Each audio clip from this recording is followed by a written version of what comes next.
என்ன இந்த நேரத்துல?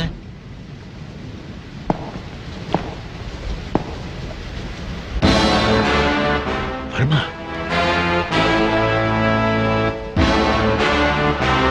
Verma, what happened to you? சொல்றா, what is this nonsense? அன்னைக்கு பதில் சொல்ல முடியாத கேள்விகளை கேட்டீங்க. நான் உண்மையை சொன்னப்ப நீங்க நம்பல. இன்றைக்கு அதுக்கான ஆதாரங்களோட வந்திருக்கு. சீனியர் மினிஸ்டர் கிருஷ்ணமூர்த்தி பத்தி இறந்து போன பிரைம் மினிஸ்டர் தயார் பண்ண சிபிஐ ரிப்போர்ட் தான் சார் இது. எல்லாம் இந்த நாயோட வீட்டுல இருந்து தான் கிடைச்சது. இந்த ரிப்போர்ட்ஸ் வெளியே வரக்கூடாதுங்கிறதுக்காக தான் தீவிரவாதிகளை வரவழைச்சு பிரதமரை அவங்க கொண்டாங்க சார். தீவிரவாதிகள் டெல்லி கொண்டு வரதுக்காக சாமர்த்தியம் நடிச்சு என்னையும் ஏமாத்தினாங்க. பிரைம் மினிஸ்டர் இறந்ததுக்கு அப்புறம் சீனியர் மினிஸ்டரான கிருஷ்ணமூர்த்தி அவரை பத்தின இன்டெலிஜென்ஸ் ரிப்போர்ட் அழிக்கிறதுக்காக இவரத்தை ஏற்பாடு பண்ணார். ஆனா அவரை பத்தி நல்லா தெரிஞ்சவன் எதிர்காலத்துல பயன்படுத்துறதுக்காக எல்லா ஃபைல்ஸையும் பத்திரமா எடுத்து வச்சிருந்தான். அப்படித்தானே? வர்மா, இவன் சொல்றதெல்லாம் உண்மையா? இப்படி கேட்ட பதில் சொல்ல மாட்டான் சார். இவன் கிட்ட எப்படி பதில வர வைக்கணும்னு எனக்கு தான் தெரியும்.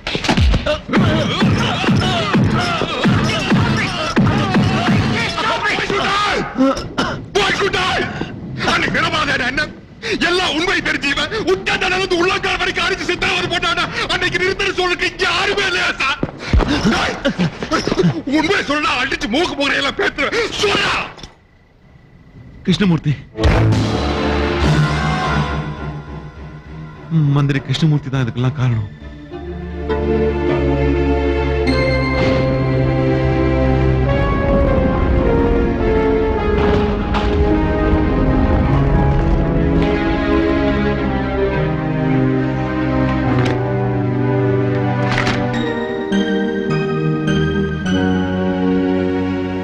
என்ன சார் யோசிக்கிறீங்க?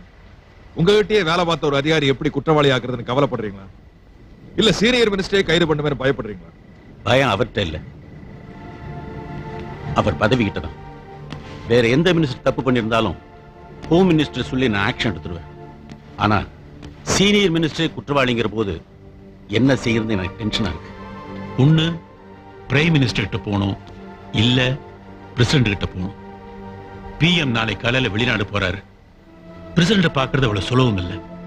இருந்தாலும் எப்படியாவது கஷ்டப்பட்டு நாளைக்கு அவரை பார்த்து அந்த ஃபைலை ஒப்படைச்சிரும். தயவு செஞ்சு அது வரைக்கும் நீ பொறுமையா